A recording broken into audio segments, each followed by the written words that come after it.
Hi, Nick here. I just wanted to give a big thanks to Tanner, our first patron on Patreon. Just a reminder, if you would like to join him, you can find us at patreon.com/brightonbuddhism, all one word. Thank you very much for backing us, and we hope you enjoy the show. A monk asked Master Tozan in all earnestness, "What is Buddha?"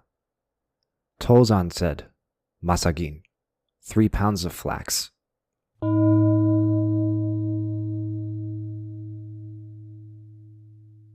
Hello and welcome to episode 9 of the Kōan Series.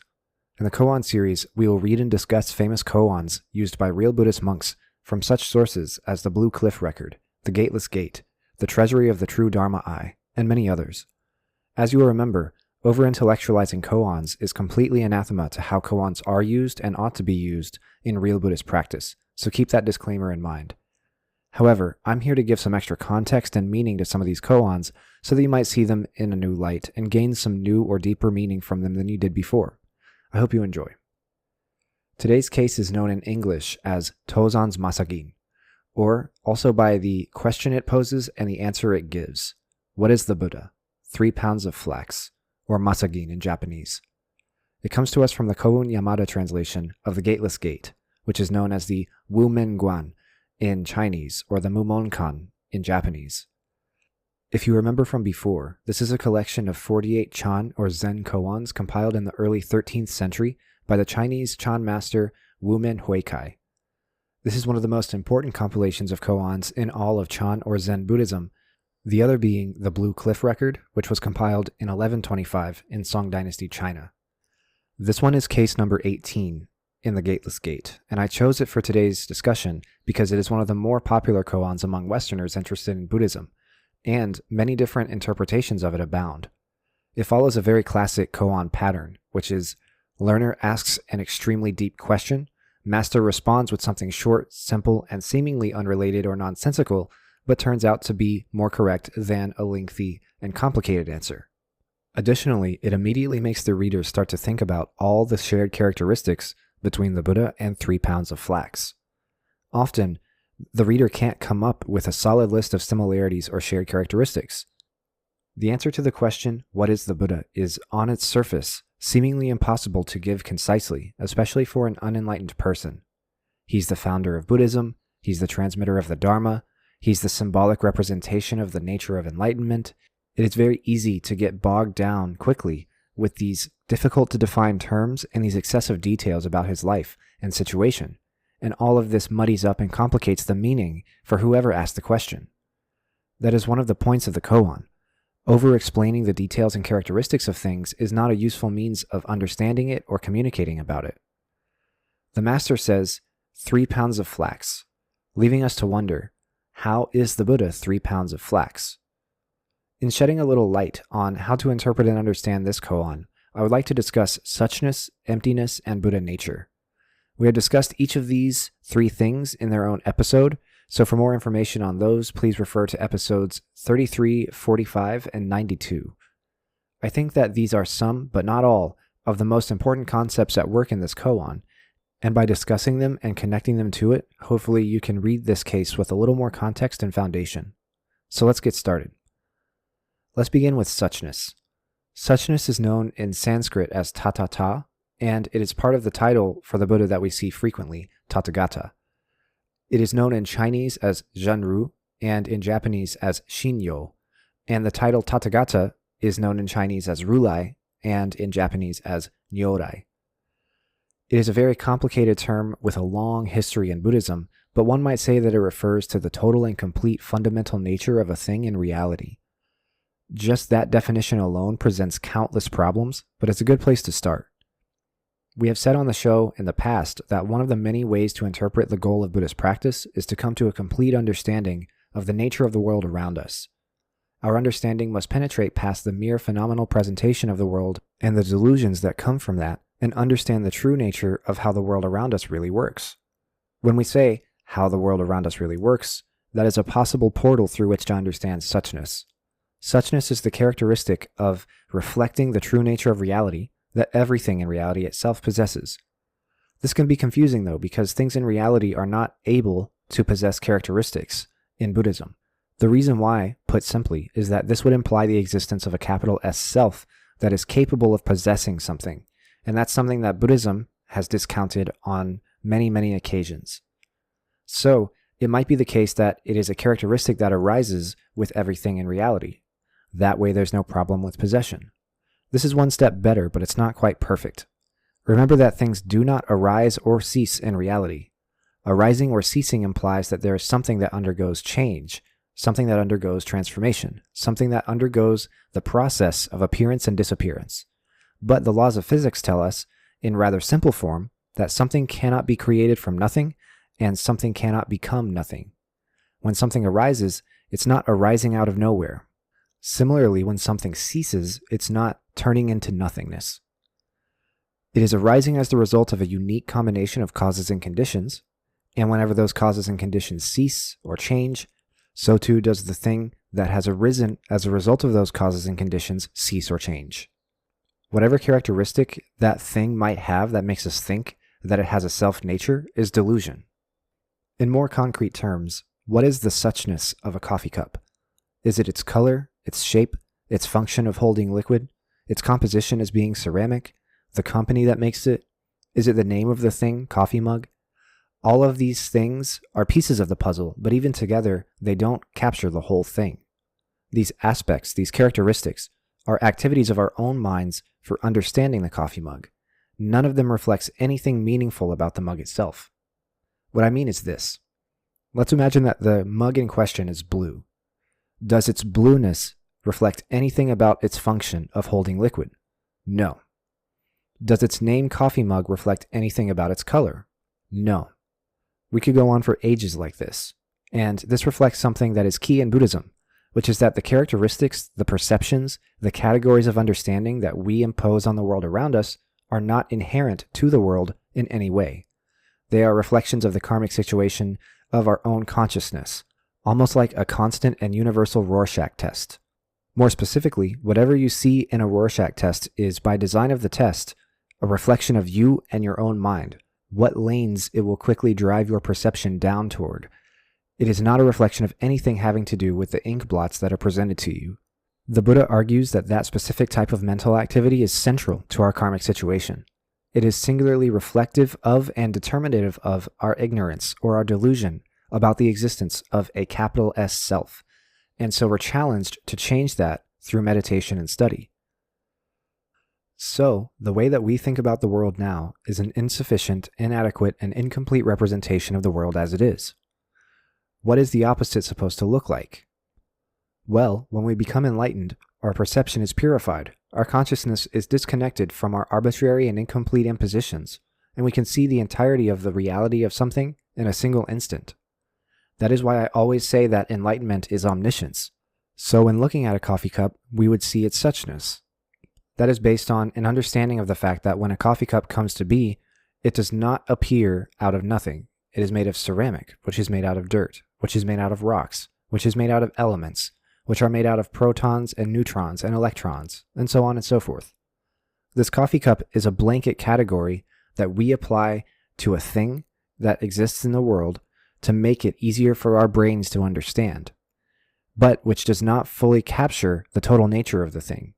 The total nature of the thing is its suchness. However, suchness is not just a list of all the things that a coffee cup was or will be in the future. It also refers to the totality of the Dharma captured within the thing itself, which is something that we could see if we had the enlightened eye.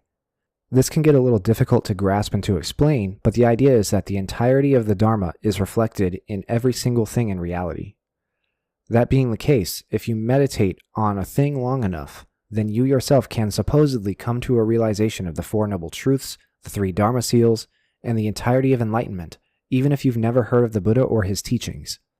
Everything in all of reality shares this nature of suchness, of non-arising exactly like it is, and not necessarily how we perceive it to be. So it is reflective of purported universal truths rather than these inadequate perceptions we have about things. This will be a good time to look back at the koan at hand. The implication, the subtext if you will, of this koan is that if you read this or hear it and you think to yourself, the Buddha and 3 pounds of flax don't share any same nature at all. They're totally different in every way. then that is heinously incorrect.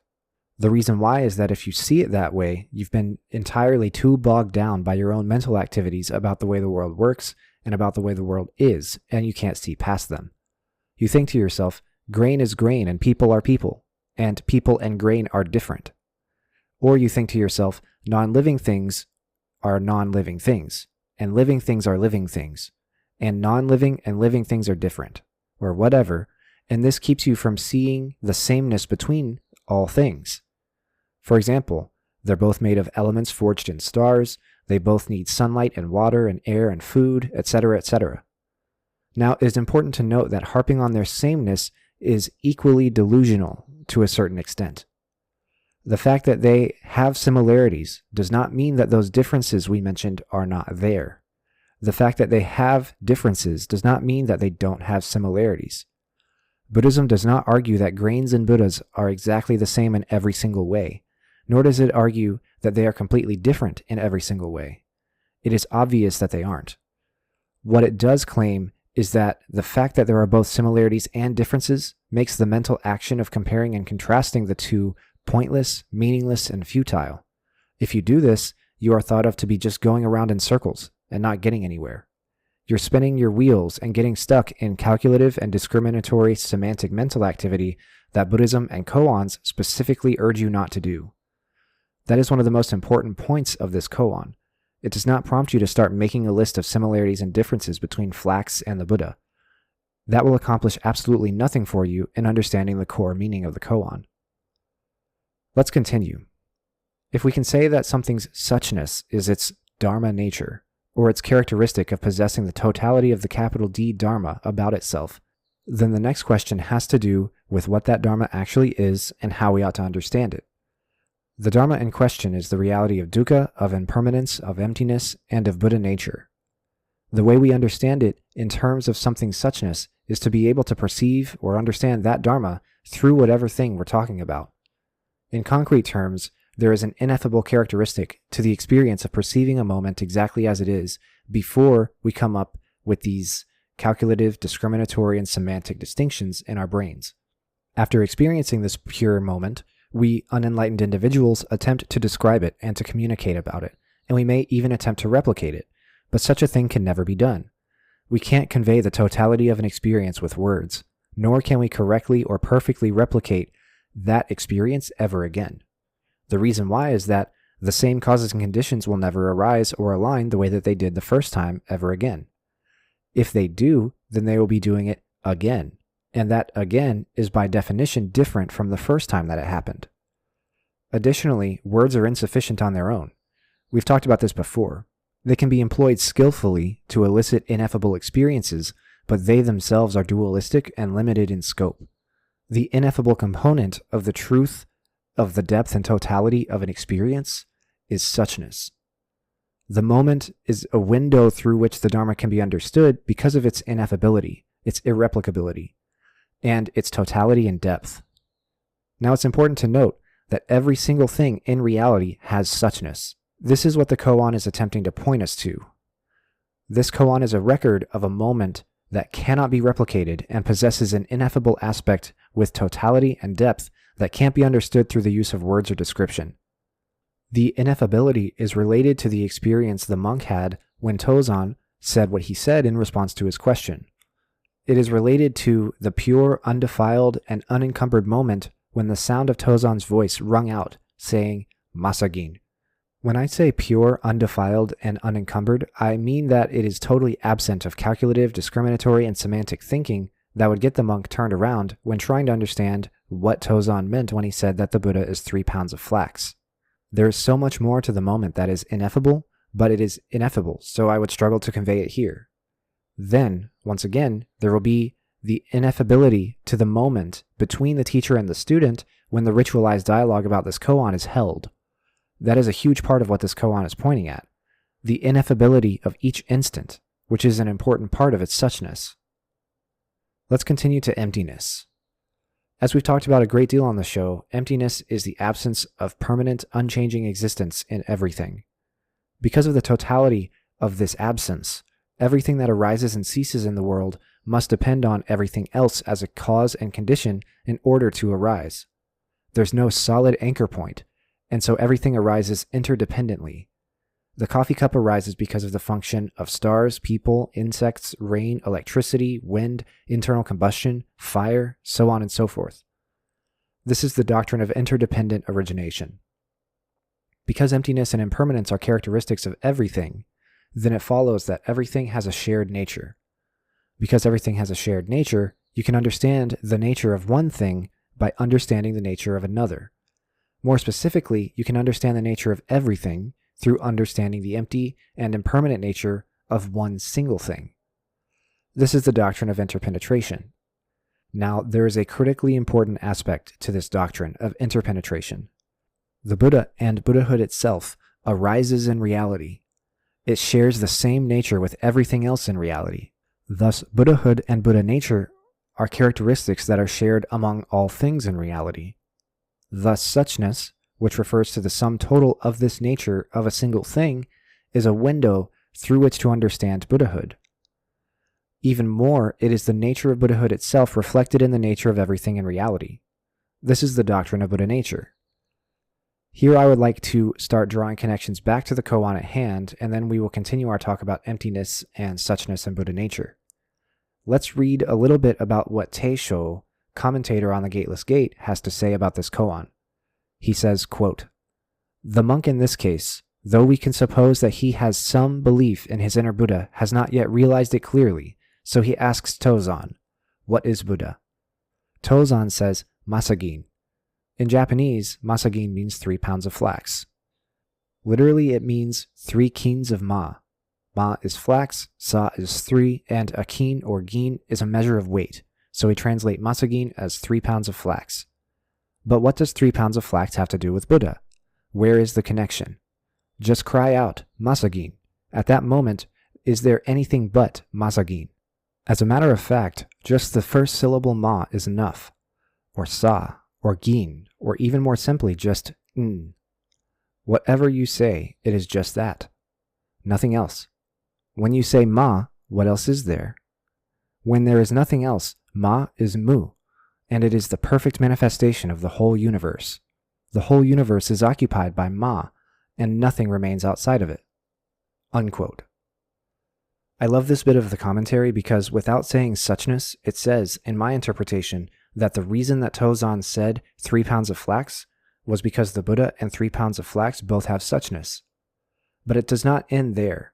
Not only do they both have suchness, but the act of saying masagin invokes suchness, meaning language can and does evoke suchness. He uses some interesting wordplay in this commentary as well. The ma syllable he refers to is sometimes referring to the flax, but other times is referring to ma, meaning empty space or distance. That is how ma could be mu, this prefix that we've seen before that refers to the emptiness of whatever follows it, such as mujol, impermanence.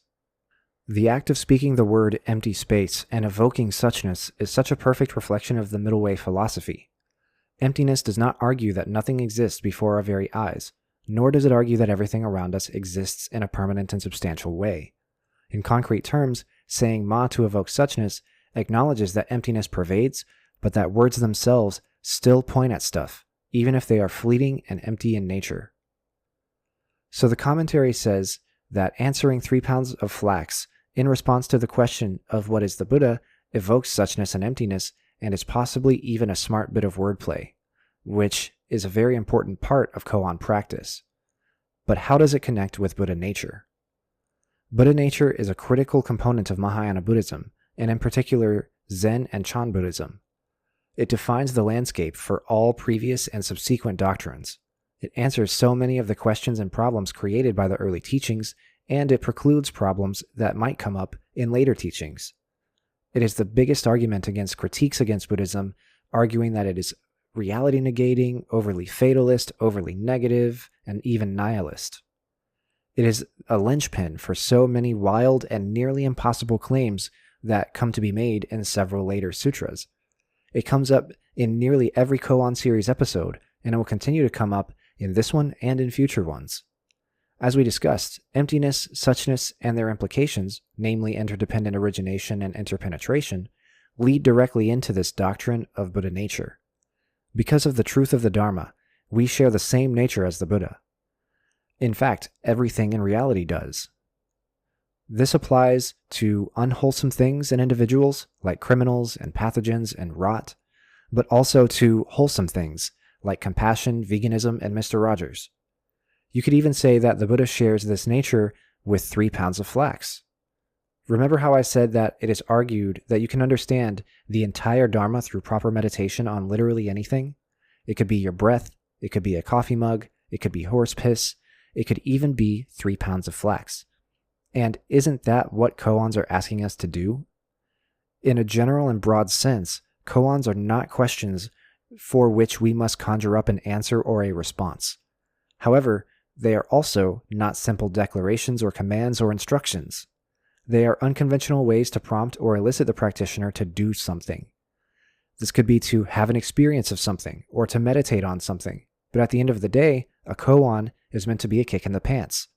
In that way, this is a classic one, a very popular one, and one that is very productive to spend some time with. Because of this idea that the entirety of reality, its suchness, is captured in a single instant, prior to our own inadequate computations about it, we are starting to see how practices like shouting loudly, whacking disciples with a stick, or dousing oneself in cold water can be seen as potentially productive practices on the path of enlightenment. Later in Teisho's commentary on the case, he writes, quote, "This is the same as the whack in case 67 of the Blue Cliff record. In that koan, Fudaishi ascended the platform and sat down to explain the Diamond Sutra. Then he hit the stand with a resounding whack, kachin, as we say in Japanese, and came down from the platform. He had finished his lecture on the Sutra." Unquote. You'll remember from our reading and discussion of the Diamond Sutra that it is an exposition on emptiness without ever using the words empty or emptiness. In that regard, it is a very complicated and fascinating text. In this part of the commentary, Teisho refers to a case which we haven't read and discussed yet from the Blue Cliff record, wherein Fudaishi went up to explain the sutra and just whacked the platform, and then left because he had finished explaining the sutra. The total nature of the sutra, of emptiness itself, was captured in the whack sound. There's more going on in that particular koan with regards to the nature of sound in Buddhism, but at the end of the day, it is doing a similar thing to this koan. Instead of a whack sound, we get the declaration masagin. In some schools of Zen, instead of the declaration masagin, we get a slap across the face, or doused with cold water. All of these practices are meant to shock you or to break you out of your discriminatory and categorical thinking and have an experience of suchness. In that regard, I think that this koan does a great job of doing that for you without having to be hit across the face or the shoulder, or without having to be shouted at or doused in cold water. It calls you to think unconventionally and meditate unconventionally about something that cultivates and is seen by the enlightened eye, but is still accessible and still present and available even to unenlightened people if they think about it and meditate about it correctly. If you can see how the Buddha and 3 pounds of flax are similar, then you have completed and perfected your understanding of suchness, emptiness, Buddha nature, and more. Additionally, you will have also perfected your understanding of what a koan is and how to practice it and how to understand it. These 3 concepts I've discussed are the important concepts that I see at play when I read this case and the commentary on it. There are obviously more, but I hope that through my discussion of these concepts, you have been able to come to a better understanding of what is going on in this koan. Please feel free as always to share your thoughts, interpretations, or future ideas for the Kōan series with us over email or social media. I hope you've enjoyed our discussion of Tozan's Masagin. Thank you all for listening, and I'll see you next time. My name is Nick Wright, scholar of East Asian religions and voice of Hearer. And I'm Docs, editor, question asker, and voice of Hermit. And this has meant Bright on Buddhism. Thank you for listening. If you like our podcast, or if you have a question you'd like us to discuss, we'd love to hear from you. Please consider leaving a comment or review, subscribing, or joining us on social media. Email us at bright.on.buddhism@gmail.com or find us on Mastodon at brightbuddhism@mstdn.party. As always, citations and resources for this episode can be found in the show notes. Thank you.